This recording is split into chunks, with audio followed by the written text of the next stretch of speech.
There was this boy named Jason Voorhees, drowned in Bristol Lake about 30 years ago. None of the counselors heard him.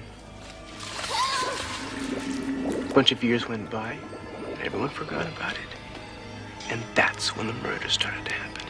I was working on Friday the 13th, the series, and loving it, because it was just little one-hour movies, and they really turned us loose. They gave us a lot of creative freedom, and there were guys like David Cronenberg and Adam Egoyan directing them, and Frank Mancuso Jr. was really good to us with letting us go off creatively and write and direct whatever we felt like, with, of course, his guidance. And I had done several of them, and they, I guess, liked them, and they came to me and they said, would you be interested in writing and directing Part 8? And I was like, I blinked. I said, are you really? I was thrilled, you know. I mean, who wouldn't be? So, believe it or not, I had a thought of combining Freddy and Jason in a movie. And I'm not sure whether I was the first one who came up with that idea or not. Probably not, because it seems like such an obvious idea. But they explored it. And what they found out was, between the two studios and attorneys and all these other things, they couldn't come to an arrangement that would make everybody happy to combine them into one movie. So that went by the wayside. And the next thought is, I said, can I take him out of Crystal Lake? Can we get Jason out of the lake? 7 movies he's been in the lake. Let's do that. And they thought, yeah, that's a good idea. Let's try that. What are we going to do? And then we brainstormed. And I think I said, what if we take him to a city? And Frank Mancuso Jr. says, well, if he's going to go to a city, it's going to be New York. And I just like, oh, perfect. And so that's where Jason Takes Manhattan came from. So Jason Takes Manhattan came up. I expressed a desire to play the part again, and they weren't against it. So I was hired once again. We did the entire film in Vancouver, which is kind of interesting. Jason Takes Manhattan, but we shot in New York City for 2 days. That's the one thing that, and everybody that's seen the movie that said, well, wait a minute, it's Jason Takes Manhattan, it's not Jason Takes a Cruise Ship. And I agree with all of them. What happened was, in my first outline for the movie, it was flopped the other way. 2/3 of the movie was in New York, and 1/3 of it was on the boat. It was on the boat, let's get to New York, and then I had scenes written for the Brooklyn Bridge, Madison Square Garden, more extended stuff in Times Square, all these New York scenes, all the famous. I had a scene at the Empire State Building, too. And the problem came down to budget.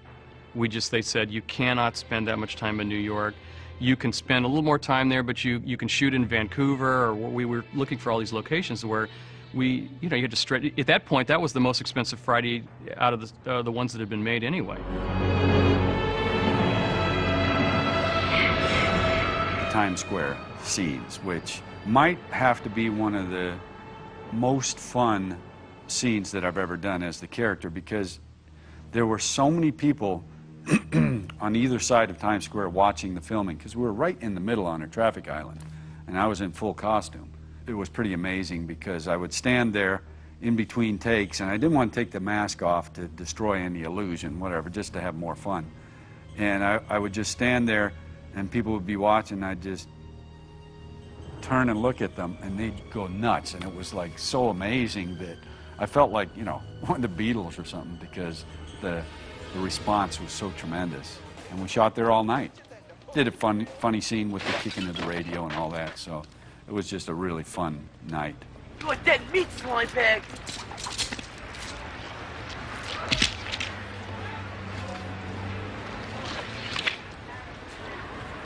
Yo, man, it's cool. It's cool, man. It's cool. We just couldn't afford to spend that much time in New York, and I didn't want us to shoot too much of it in Vancouver, cheating for New York.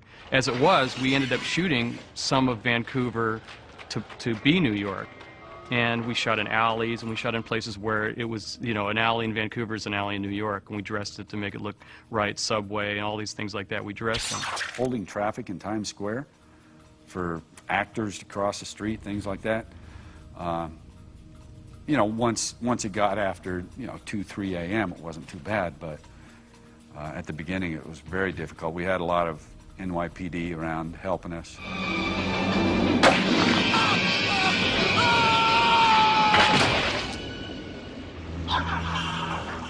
The boat is another interesting story, because since it became clear as we went through the process of pre-production that we were going to spend more time on the boat and make it into, we wanted to milk everything you could out of a boat, everything from the sinking to Jason getting on board and all these other things.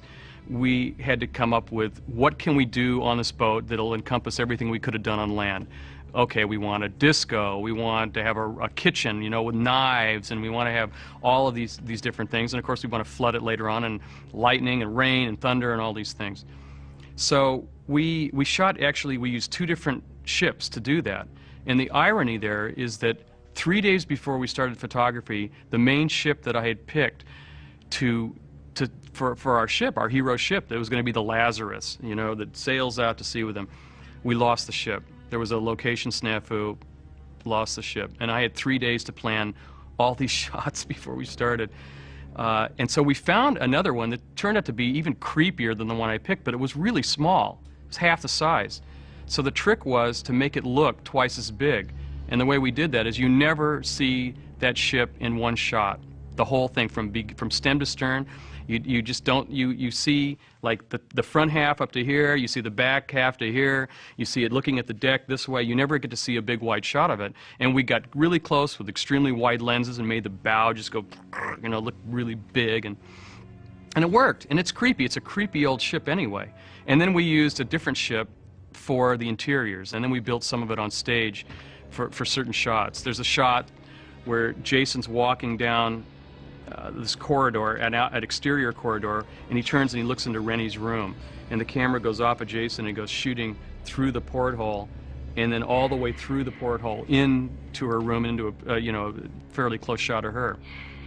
And the way we did that is there was no way to do it on a ship, and we couldn't get any kind of a lens through the little porthole, so we built that on stage, and we built a wall where the porthole's in the middle, and it's like this, and as soon as the camera cleared that little opening, they flew the walls out, so the camera and everybody else could get through and go all the way into it. Check it out! Damn, we're in New York! That rowboat that they're in, I'm sitting in that rowboat with him. I got Brian England here. He's shooting the thing, hand-holding the camera, and we're filming V.C. Dupree and all the whole cast in that boat, paddling in. They're actually rowing that thing. It's not fake. There's no CGI. There's no anything. When you see the Statue of Liberty, we're shooting it from that little rowboat. And we did that. We also did a Times Square thing. We built a little subway station, which the actors went. They squatted down and pretended like they were coming upstairs because we couldn't dig a hole in the concrete. We put in the bars and they get down low. And if you watch the movie, you probably can't tell, but they did a really good job of walking like munchkins and then slowly getting taller and taller as they came up these fake stairs into New York. So there's one huge, like a 40-foot crane shot where they come up out of the subway and look around, and the camera comes rising up and does this whole spin around, takes in all of Times Square and ends up back in the center again. So that was great. That was fun doing that.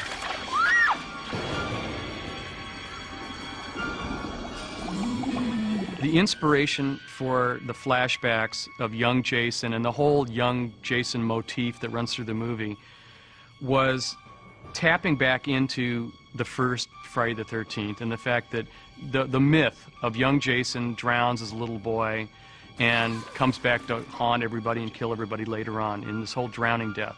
I mean, I'm a writer first, and then that was my first movie as a director, but my background before that was as a writer.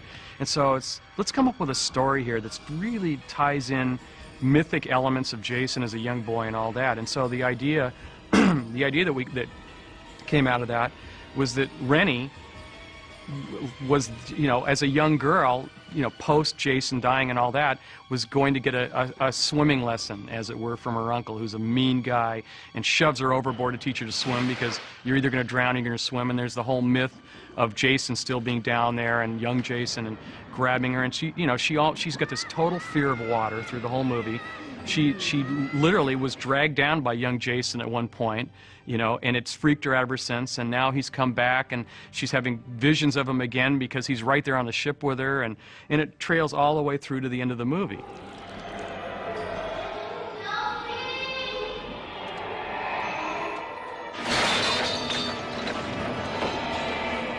So we shot the porthole in a way, kind of like a locked off camera, green screen type situation.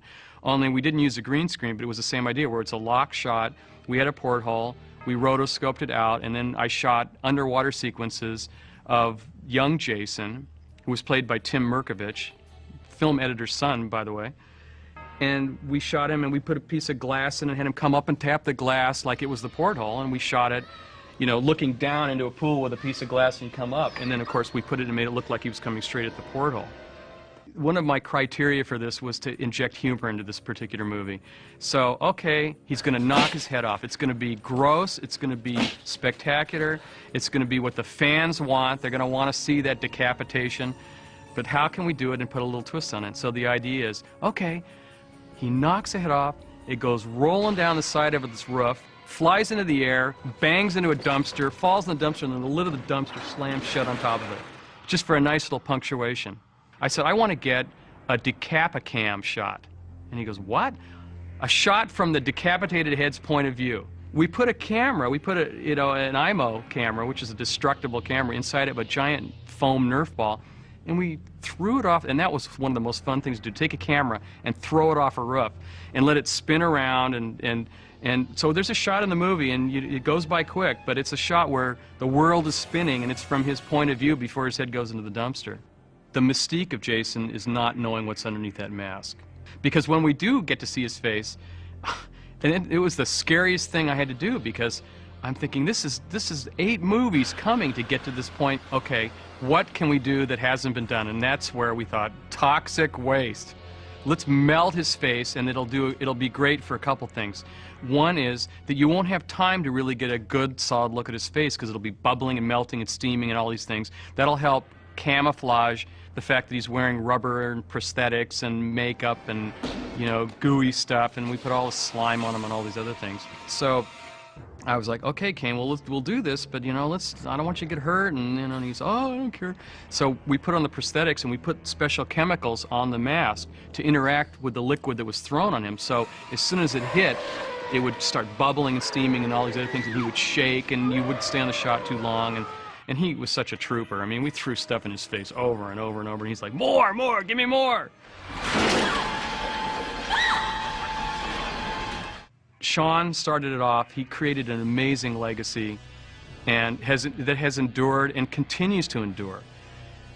And I just feel incredibly honored that I got to be a part of it and got to put a little stamp on it that helped tie up all these movies into a nice package of the Jason movies, of a franchise that is more amazing, that's arguably the best horror franchise, you know, in the history of horror movies. You know, there are only a handful of those franchises that are in modern day terms, and Jason is, you know, arguably right up there. And to be a part of that is just, you know, one of these where I'll, you know, nobody will ever be able to take that away from me, and I can't believe that I got to do it. Thrilled that I got to be involved.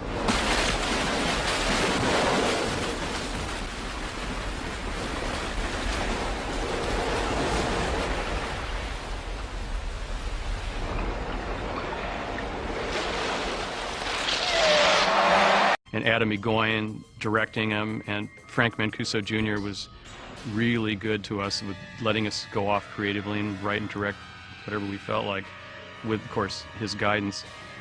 And I had done several of them, and that's when the murder started to happen.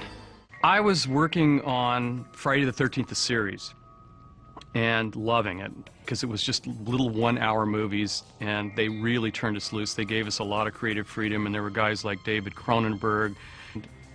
They, I guess, liked them, and they came to me and they said, would you be interested in writing and directing Part 8? And I was like, I blinked. I said, are you really? I was thrilled, you know. I mean, who wouldn't be?